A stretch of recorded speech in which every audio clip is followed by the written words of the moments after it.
Okay, now we're started. Thank you for joining our webinar 15. Today we have Russell Galt from the IUCN Urban Alliance, and then hopefully we'll also have, we'll hear from Nikki Franciscaki from the Center for Urban Transitions. So you can take it away, Russell. Should be able to share your screen. Thank you very much, Tessa. I'll just do that shortly. Desktop 2, I think, is the one I want to share. And hopefully this will work. Okay, so can you see my title slide? We can see your, oh, now we can, yes. Oh, great. Okay, fantastic. Well, thank you very much, Tessa, for the opportunity to present today and share some ideas and insights on behalf of IUCN.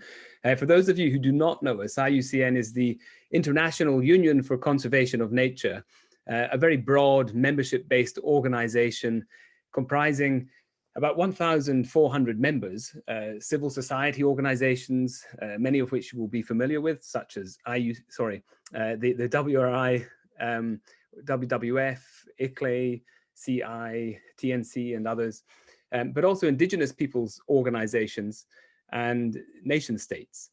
Now, we also have 6 commissions, global commissions, thematic commissions, such as the World Commission on Protected Areas, the Commission on Ecosystem Management, the Commission on Education and Communication, the World Commission on Environmental Law, and so forth. And they collectively comprise about 18,000 volunteer experts who dedicate themselves to advancing towards IUCN's vision, which is a just world that values and conserves nature. So I just thought it was important to give you a broad overview of IUCN in order to explain what the Urban Alliance is. So every 4 years, IUCN members meet at the World Conservation Congress in various parts of the world. The 2020 World Conservation Congress was meant to happen in Marseille. It's been postponed twice for obvious reasons, but it will take place in September in hybrid format, so both in-person meetings and remote engagement opportunities as well, so virtually. And despite the postponement, we were able to organize some of the procedural activities online already, including the adoption of the new IUCN program, Nature 2030. And this is really for the entire union, all of our members, commissions, all our constituent parts to work together in implementing. Historically, you may be familiar with IUCN. We have focused on protected areas and species survival or in situ species conservation. We have been less concerned with cities, but that is changing because we know that cities occupy just a tiny fraction of the Earth's land surface, but they contribute disproportionately to biodiversity loss, climate change, waste, and pollution. And we've come to realize that if we want to fulfill our vision of a just world that values and conserves nature, if we want to really ensure the survival of the natural world, then we need to ensure the sustainability of the unnatural world, our cities.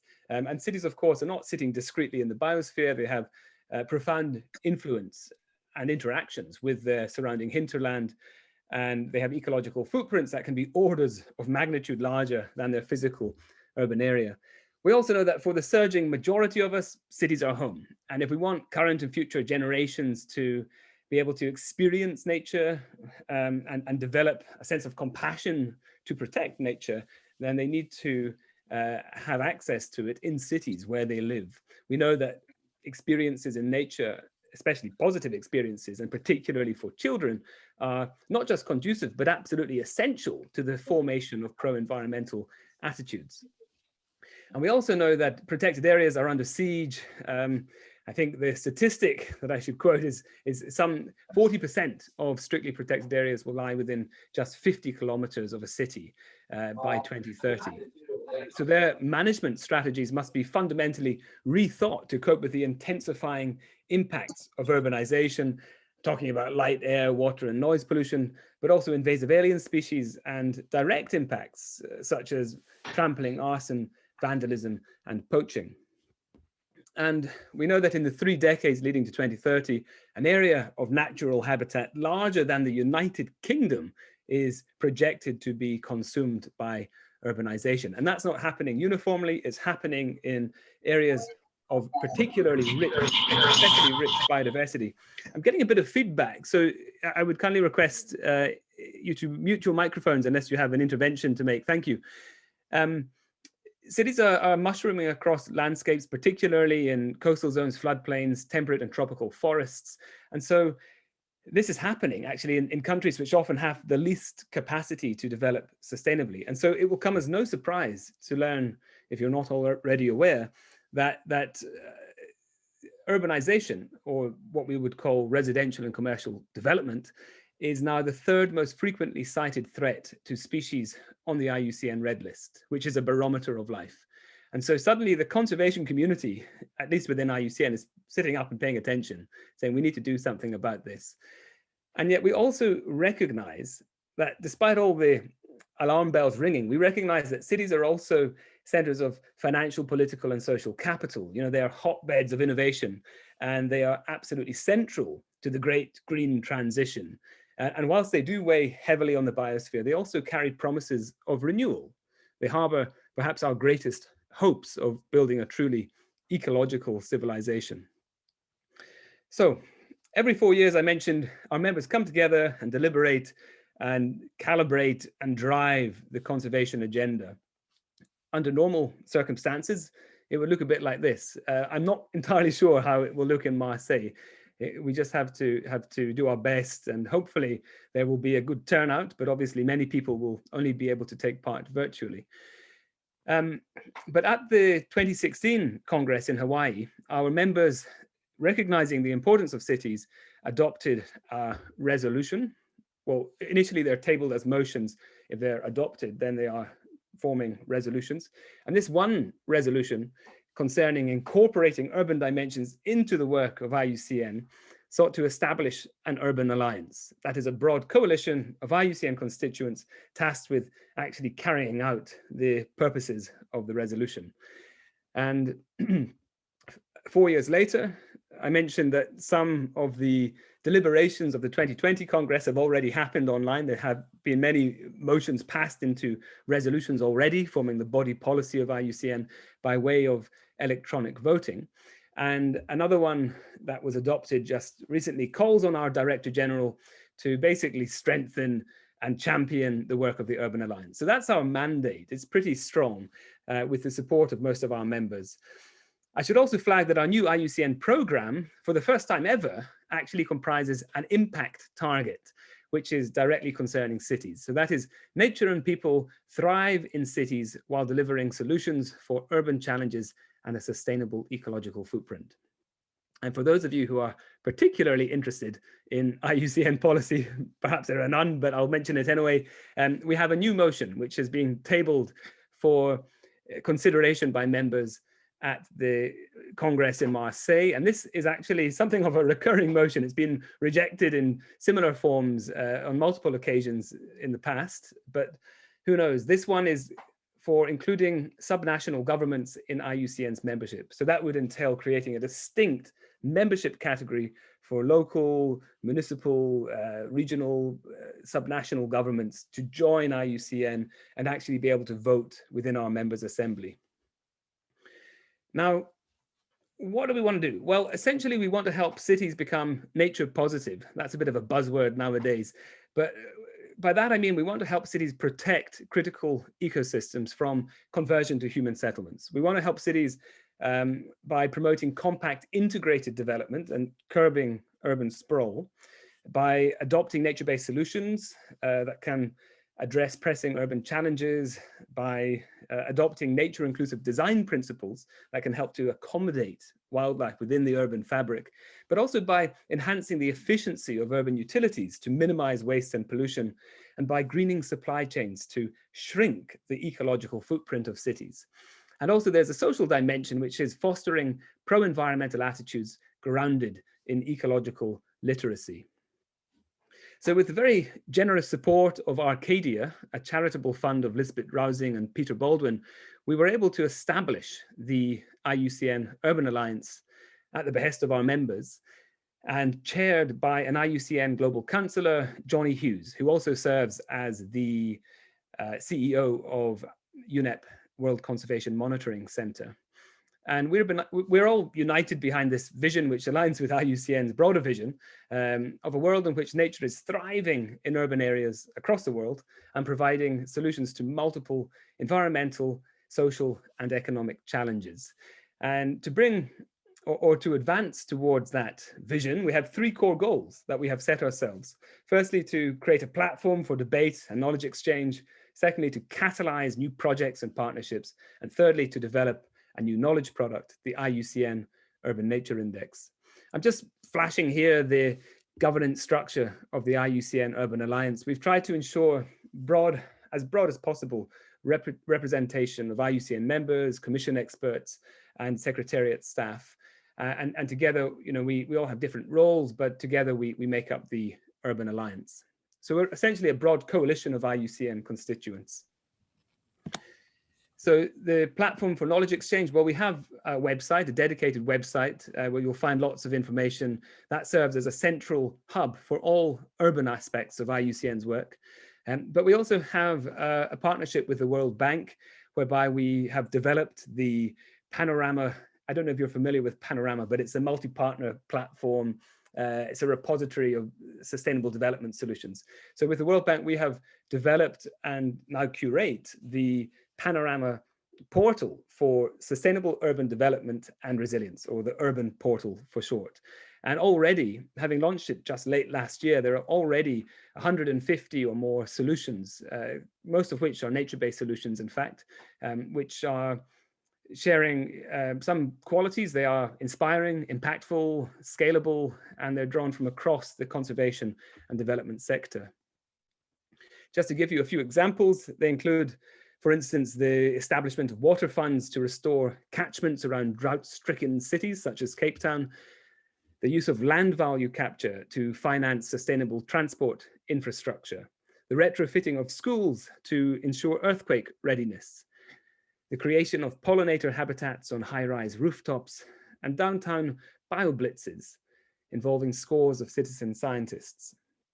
So we encourage practitioners to use the platform to share and reflect on your work, source ideas and insights, and connect with and learn from one another. Another activity that's been keeping us busy is this new IUCN Contributions for Nature platform. This will be a global platform, a digital platform, through which IUCN constituents and also non-state actors beyond IUCN's membership can disclose their pledges or their contributions for nature directly to the IUCN program, and also by extension to the post-2020 Global Biodiversity Framework and the Paris Agreement. So don't worry too much about the details, but that's basically a schematic summary of how it is emerging. And it will be launched, at least in soft form, at the IUCN Congress. But what's keeping me even busier, and my colleagues busier, is the development of the IUCN Urban Nature Index. This is a new tool to help cities measure and track their ecological performance. And what separates it perhaps from other similar indices is that it addresses three spheres of ecological impact. So urban, we know urban nature is important, but also bioregional. We know that cities interact profoundly with their bioregion, and of course, global or telecoupled or even embodied biodiversity impact. So taking stock of the ecological footprints of cities. And we have enlisted the organization Urban Biodiversity Hub, a Canadian society, but an international team to help us expedite the development process. And I'm just going to display a very draft set of indicators. So we're working on these. We've just begun testing them, road testing them in a select group of cities, having consulted, I think, as many as 25 cities previously. So this is the timeline. Again, we're looking to launch it at the World Conservation Congress. It's very tight, but we're optimistic we can do so, at least in paper format. The digital platform will have to come some months later. And we've used the DPSIR framework, driver pressure, driver pressure, state, impact, and responses, because we believe in the importance and the wisdom of systems ecology. We're also developing a manifesto for urban nature, or ecological urbanism, more technically. And this articulates imperatives and pathways for bringing the built environment into balance with nature. It's issuing a rallying call for concerted global action. And on the road to Marseille, we will invite our members and partners to help shape and promulgate it.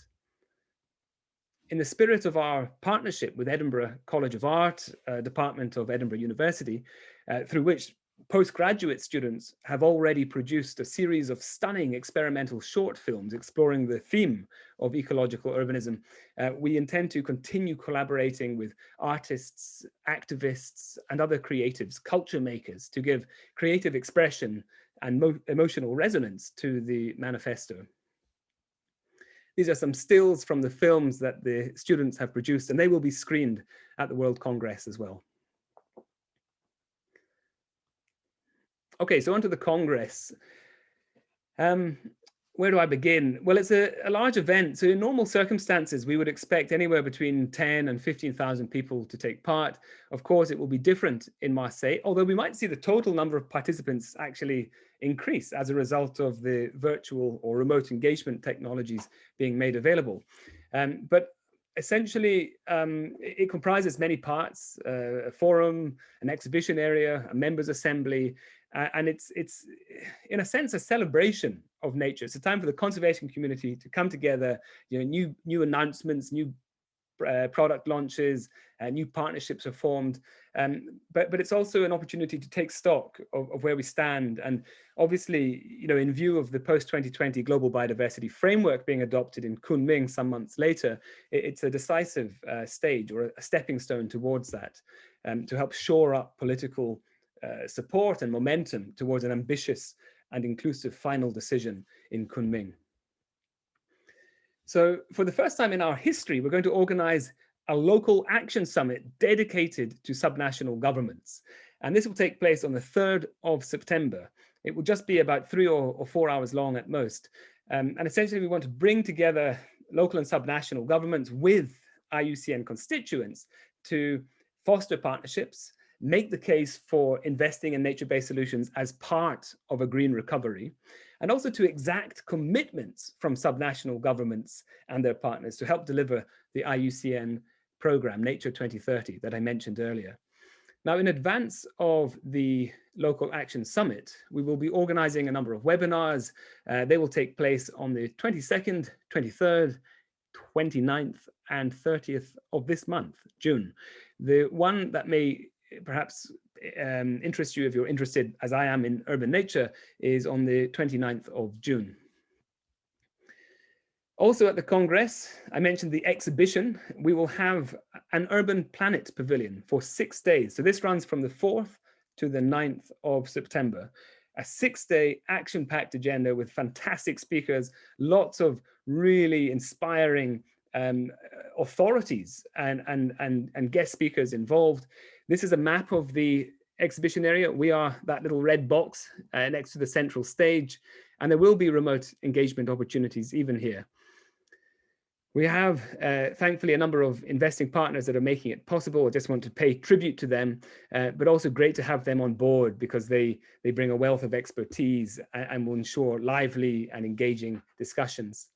So if you happen to be able to come to the Congress or participate in person, please do keep an eye out for us. You will find us at the Urban Planet Pavilion. And our aim is really just to inspire the conservation community to engage more meaningfully with city shapers, and likewise to inspire city shapers, not least local government officials and subnational government officials, to appreciate the potency, the power of nature-based solutions to help them advance their own goals. And we want to catalyze new partnerships and projects in the process. I'm going to conclude there. I always end with this picture. This is actually where I'm sitting at the moment, in that building up in the left corner in Edinburgh, just overlooking the water of Leith. And it's a beautiful river. And in fact, it's Edinburgh's greatest asset. And it wasn't that long ago, it was really, barren and toxic, lined with factories, tanneries, warehouses, distilleries, and the water itself was really pungent, and few people would willingly venture close. But fast forward to today, and after many decades of restoration efforts, the river has bounced back, and now it teems with life. There are otters. I see the otters sometimes running around in the garden. There are woodpeckers and kingfishers and trout, and it's really a joy to the people of Edinburgh. So that's the sort of nature-based solution that certainly motivates me. Thank you. I'm happy to take any questions on IUCN, the Congress, the Urban Alliance, whatever you like. I think we have about 10 minutes. Is that right, Tessa? Yes, so I still don't see our second presenter, so we might have a little bit more than that. So yeah, thank you so much for a great presentation, Russell. And yes, if you have any questions for him, please speak up.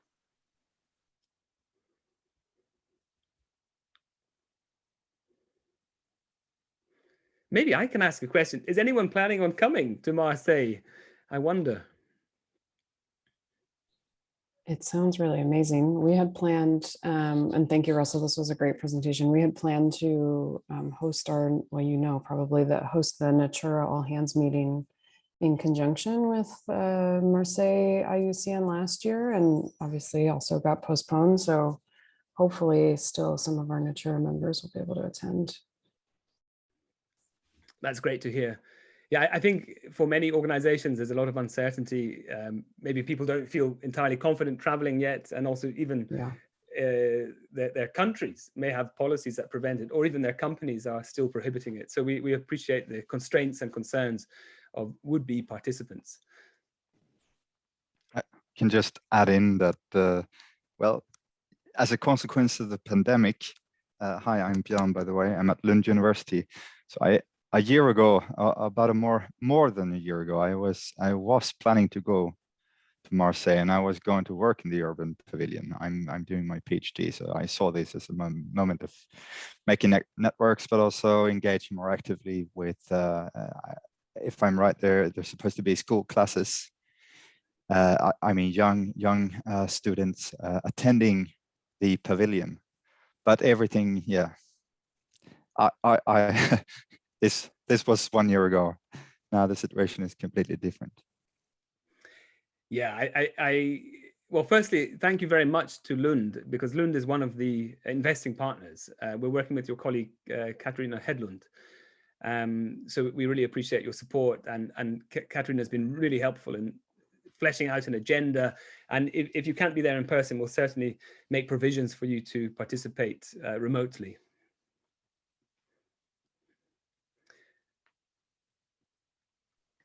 I wanted to ask, I had a question for you, if you don't mind, if we still have a few more minutes. Oh, actually, yeah, I see Z. Well, I'll ask my question and then we can go to Z's question, which is in the chat. So my question was about your urban nature index. I was wondering if you could just talk a little bit more about it, and I was wondering what kind of data you foresee as inputs to it and how people might utilize the outputs of the index. It seems like a really cool opportunity, especially across different cities. So I was just wondering to hear a little bit more. Sure. Well, thank you, Elizabeth. I think, you know, I've been working on urban nature for some time. Actually, I first joined IUCN in 2009, and the Singapore Index was developed then. And I was responsible for coordinating its implementation, or rather its testing, in 300 odd municipalities across the EU as part of the, you may know the project, EU Capitals of Biodiversity. It was a Life Plus project that's now ended. And even then, I think, you know, there was a strong recognition of the need to monitor urban nature in order to improve urban nature. But there were great difficulties in you know, obtaining the data, the metrics, the methodologies. There were inconsistencies in measurement. But today we have, I think, almost a luxury of choice. We have almost paralysis of choice, because there are so many different indicators being prescribed and promoted by different organizations.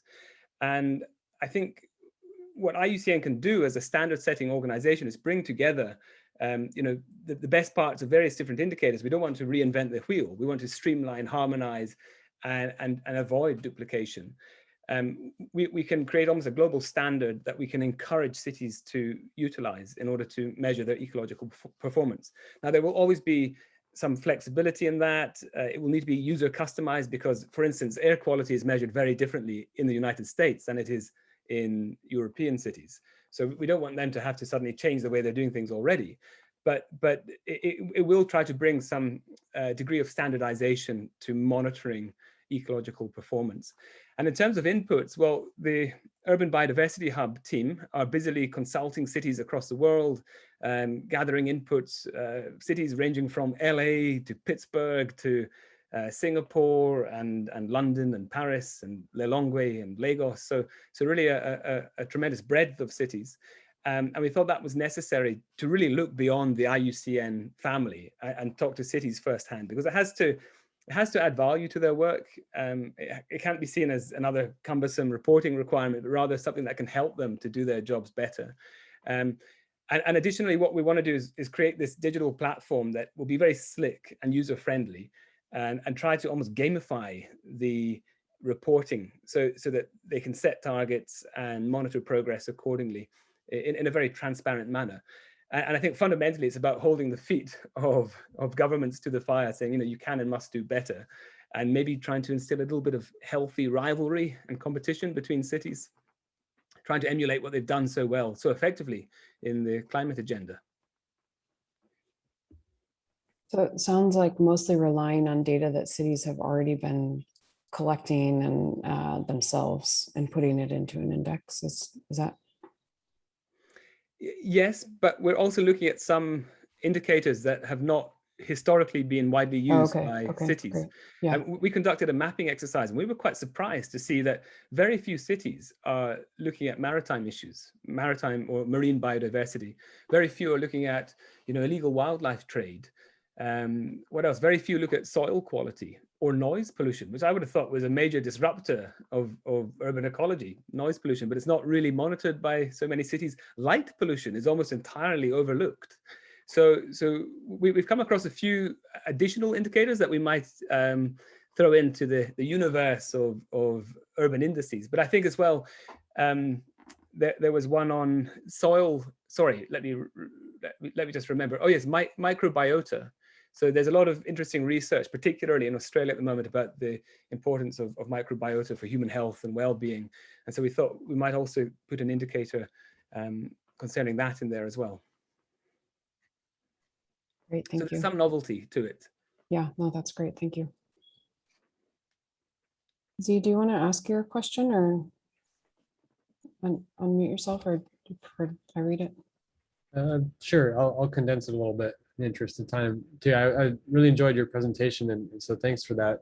I was intrigued by this notion of city shaping, and you mentioned this kind of conversation between preservation of nature in cities and city shapers.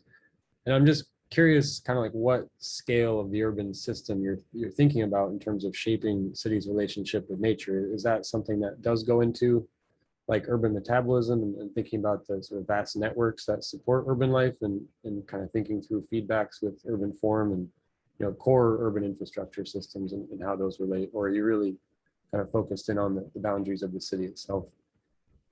Good question. So in my mind, at least, and certainly in the minds of the technical expert group that has been assisting us with the development of the Urban Nature Index,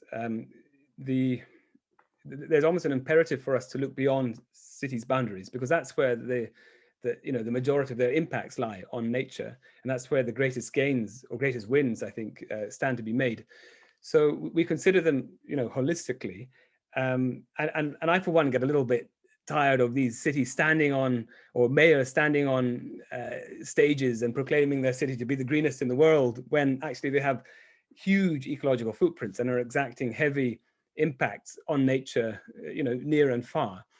And so, we wanted to provide a more holistic assessment or comprehensive assessment, taking into account the, material inputs and outputs. So we've tried to adopt some of those indicators as well. I mean, talking about urban morphology, in my mind, it's urban morphology and urban metabolism, which are absolutely central. And in order to influence them, we have to consider, the 4 Ds. I speak about design, dependency, direction, and density. So urban density is essential. We need to promote compact, integrated urban development to reduce urban sprawl. direction. We need to steer any inevitable urbanization well clear of critical natural assets. Dependency, well, we have to reduce the dependency on the surrounding biosphere. We need to reduce or lighten the load of these cities. And then design, we need to adopt nature inclusive principles, and we need to adopt nature-based solutions to fundamentally rethink the architecture and planning of the built environment.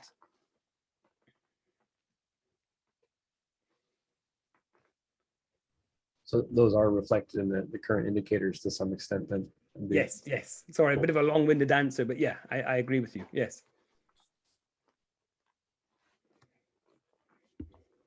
Looks like we have a couple more questions in the chat from Bjorn and Nishant.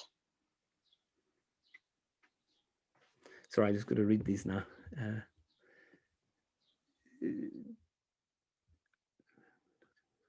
Do you include the basic indicator of sealed surface versus green, blue, etc. space in the city?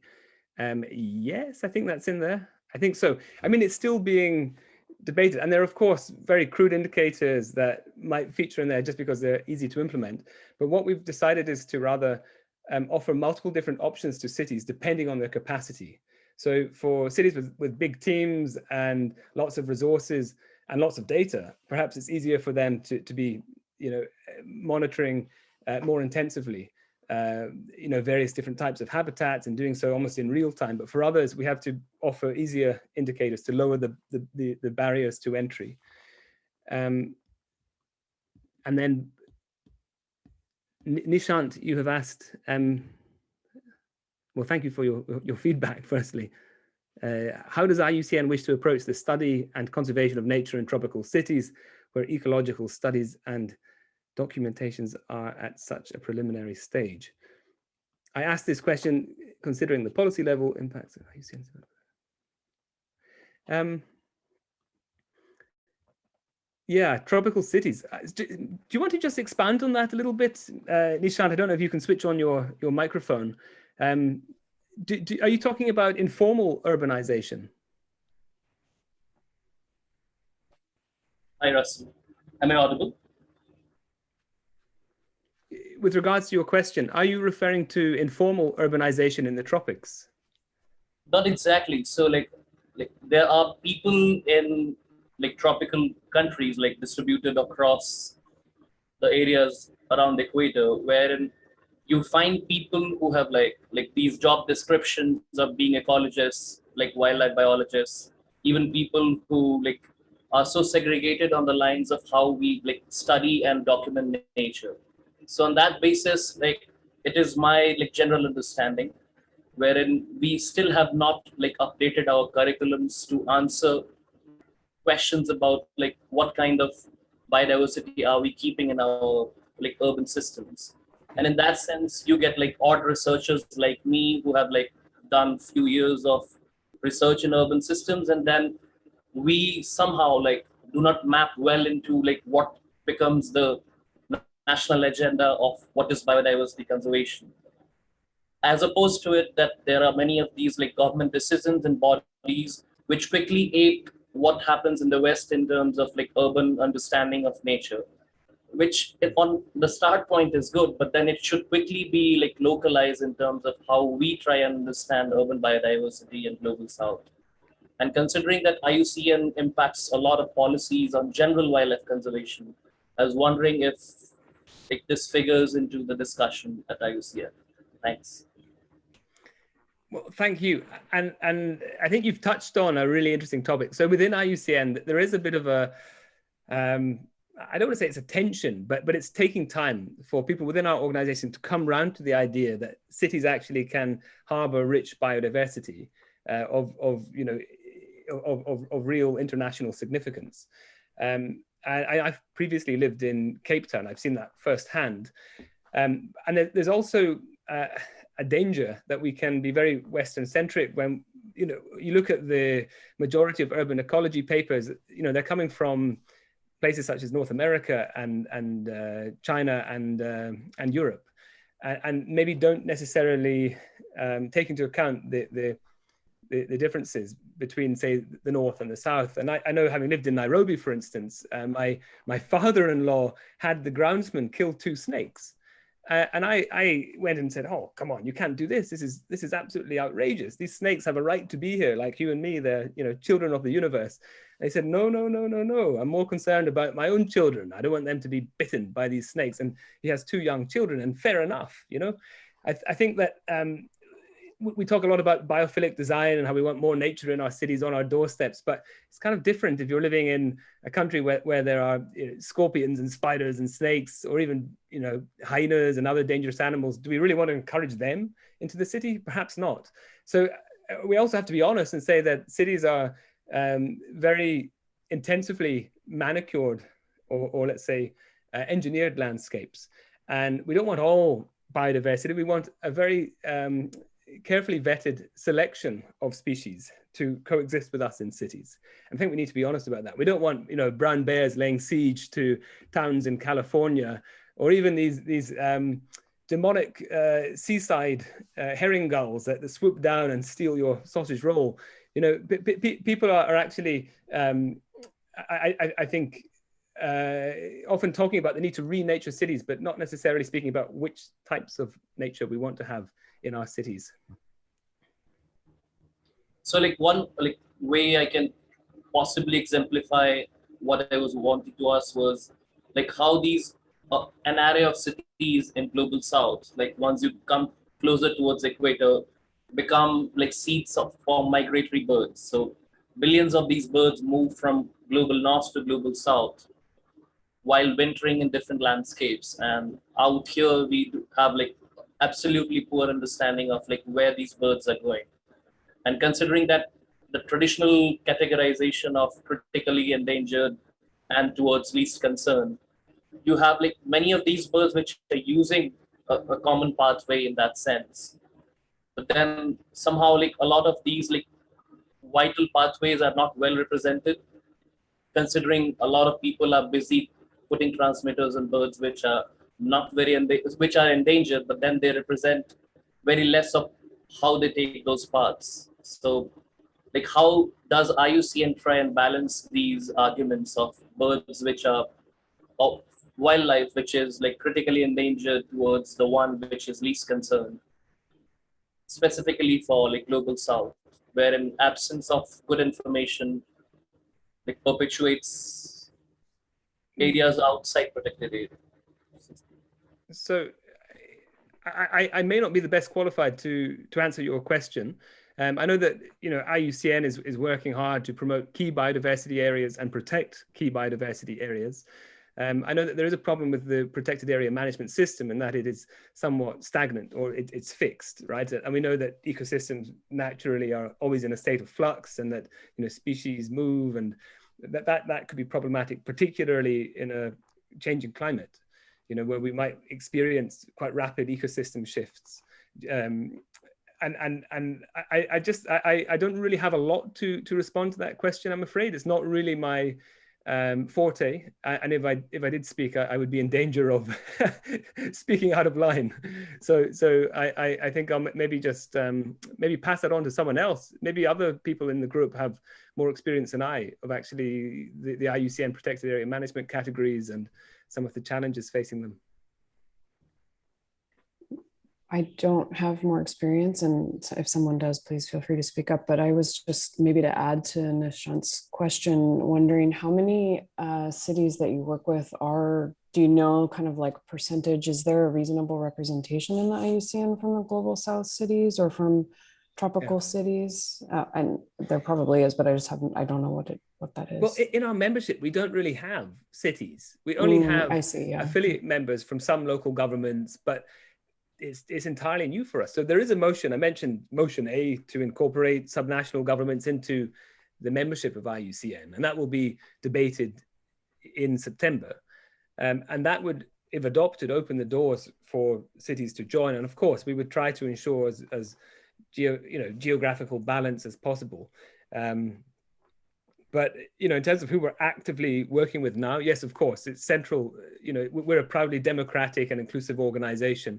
And so, for instance, the consultation that has been undertaken as part of the development process for the Urban Nature Index, we've been very, very careful to ensure that we have cities from the global south and the north, from every corner of the globe involved. In fact, we struggle a bit with the Asian cities, I'll be honest. We've perhaps not received the number of responses that we would have liked. So I've had to do quite a lot of active following up, but otherwise, you know, the other regions of the world are well represented.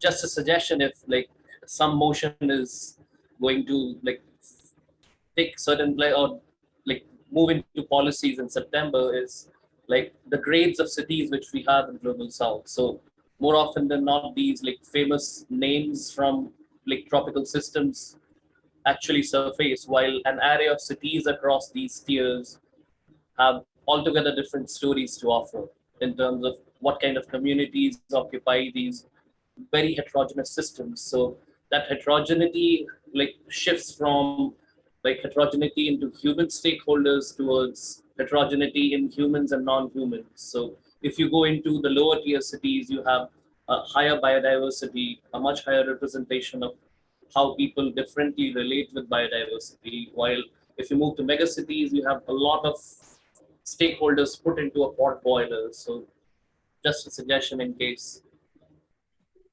this is supposed to be discussed in September. It's really, and someone mentioned as well about city shapers. Someone asked about that. So I think that there's a tendency to think, oh, we work with the city government, therefore we're working with the city. But no, city governments just have influence. I mean, it ranges, you know, considerably from city to city, or it varies considerably. But city governments often only have very, very limited or partial control over the sort of forms and patterns of urbanization that are occurring in their city. And we also need to work hand in hand with businesses and engineers, architects, investors, developers, the full suite of city shapers who are actively informing, well, making decisions. Also citizens, in fact. Citizens in the global south are often, you know, building their own homes. I've seen that firsthand. And so I think we need to really broaden the suite of stakeholders that we're working with if we really want to bring about whole of society transformative change in cities. I see there's a question in the chat box from Chris Ives, who's asking, to what degree do you think that conservation in urban areas is going to be instrumental in shaping conservation paradigms more generally? Wow, on an increasingly populated planet. Gosh, I mean, that's a big question. Maybe I can answer it just with a very little anecdote. So I'm talking from Edinburgh, Scotland, and it was in the medieval times that we, I think, had some of the highest buildings in the world, 17 stories. And that was because the old town of Edinburgh was hemmed in by the Cannon Gate, where the clergy lived, the volcanic plug that forms where the castle is now, and then Orloch, which was a pretty grisly place where all sorts of effluent ended up. So the city couldn't really grow outwards, it could only grow upwards. And as a result, you had rich and poor living cheek by jowl, and they were forced to talk to one another. It was conducive to a culture of debate and public discourse. People would have to talk to one another. They'd have to rub shoulders in the taverns.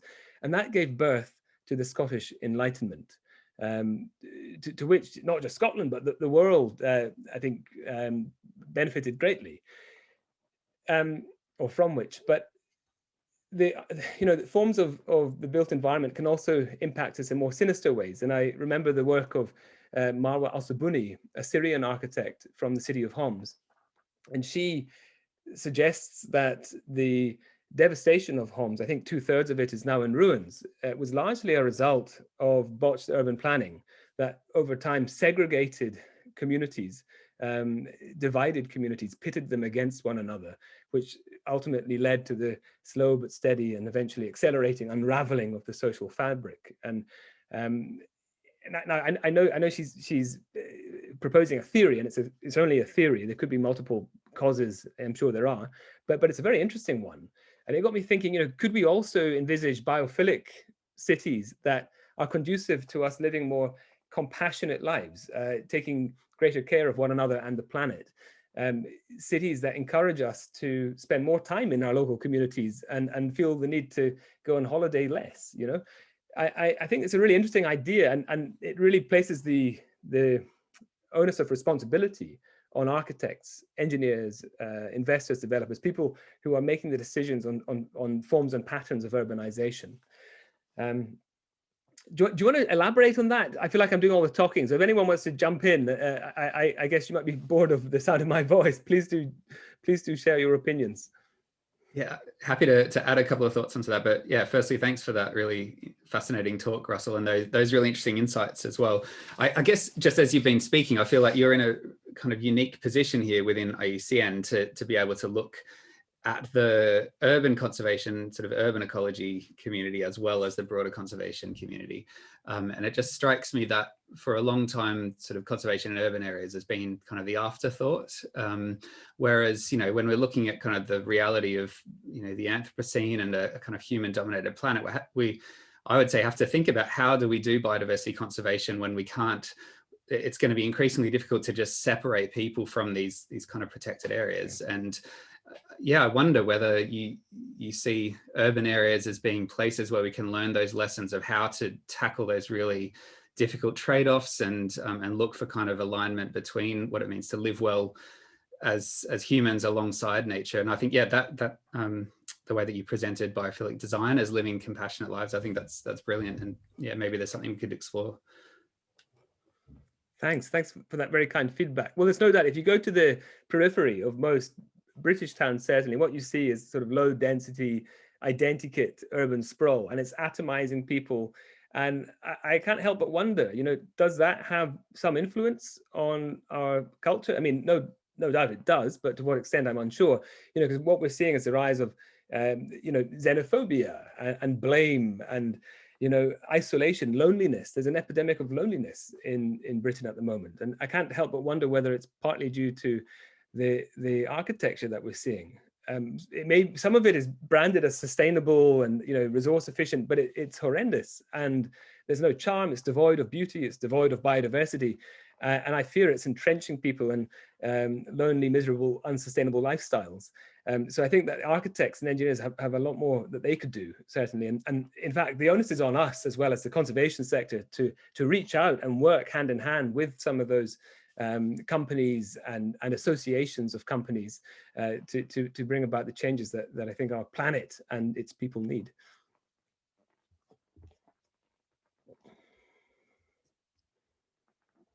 Okay, I've been talking for a very long time, so I note that we're nearly 10 to the hour. So I don't know, Tessa, if you want to, oh, I see there's another question perhaps in the chat box. It was just a comment. Okay, thank you. Yeah, and we do still have time. So if you have more questions, ask them. On the other hand, I was thinking that if there are no more questions, then we can use this time to maybe advertise some of the cool opportunities and events, maybe some publications that are going on in your own networks. Anybody here who is joining our webinar. But in the meantime, it does look like we have another question from Bjorn. Well, I could post it. Just now we're chatting and more, maybe. So following from your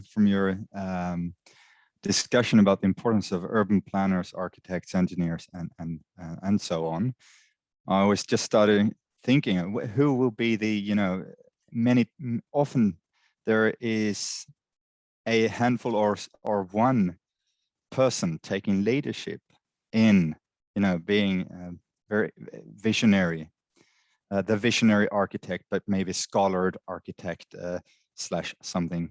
And I think I'm not sure his surname is Frank, but I think so. Frank Gales, the Danish, right? The Danish designer architect. Jan Gale, perhaps? Jan, yes, yeah, that's Jan right. Gale, yeah. Frank he's in research, right? So Jan Gales, yeah.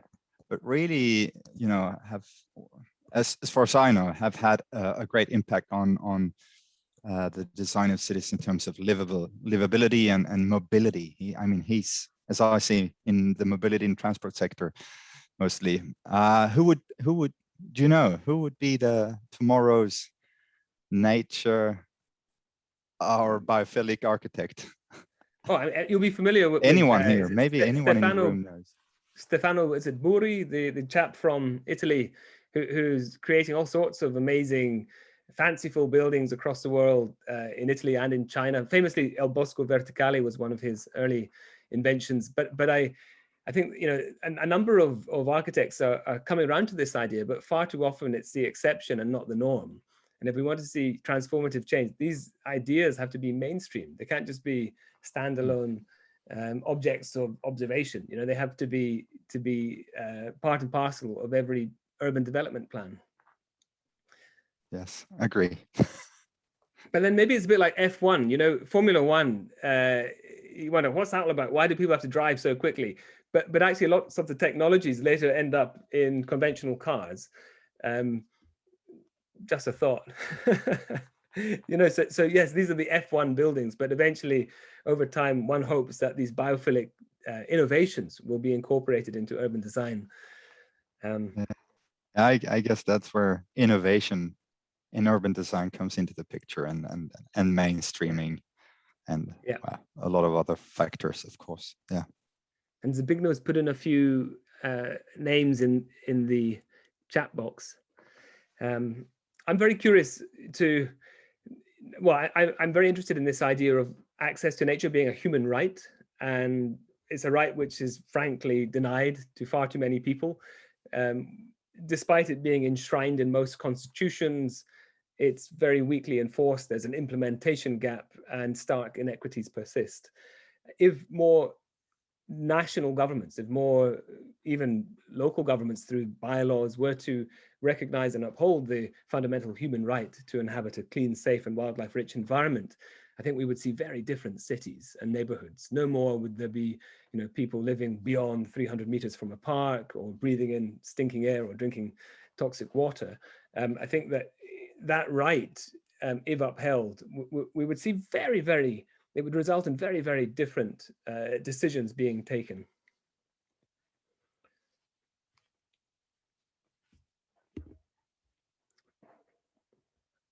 Okay, so Tessa, what do you normally do? Oh, has anyone got anything to share? Any announcements? Any publications? Maybe that's one way we could end the call in these last few moments. Well, on the NATURA end, I just wanted to let everyone know that, well, for early career people, we will be releasing a call for proposals for independent student research awards. So for the next 4 years, for the next 4 years, we will have 4 awards going out each year, each of $1,000 each. So yeah, we'll be sending that out soon. It's not finalized yet, but I just wanted to make you all aware that that is something that we will be releasing, and to share it and keep an eye out. May I ask, so most of the participants in the call today, you are working on urban nature specifically, or nature-based solutions in general, or like what is the makeup of participants today, or the interests and specialization? Tessa, might you be able to comment on that? Not exactly. I'm not entirely sure. I think we have a pretty wide spread of people involved in NATURA, and I'm not entirely sure on what everybody's niche is. Okay, well, I was going to suggest that if any of you are interested to get involved in IUCN to help drive the conservation agenda, I could thoroughly recommend signing up to a commission. It's free to do, and it opens many doors. You know, they also organize events like this, but there are in-person events, not least at the Congress itself, and opportunities to comment on and influence policy documents that are often, you know, sowing the seeds for multilateral agreements or new programs and initiatives. So it's an exciting and relatively easy way to get involved, and you don't have to contribute, you know, hours and hours every week. It can just be, you know, whenever you're available. Some people are more actively involved than others, and if you like it enough, you can one day stand for election and become an IUCN councillor or commission chair, which is a very prestigious position. Just something to think about.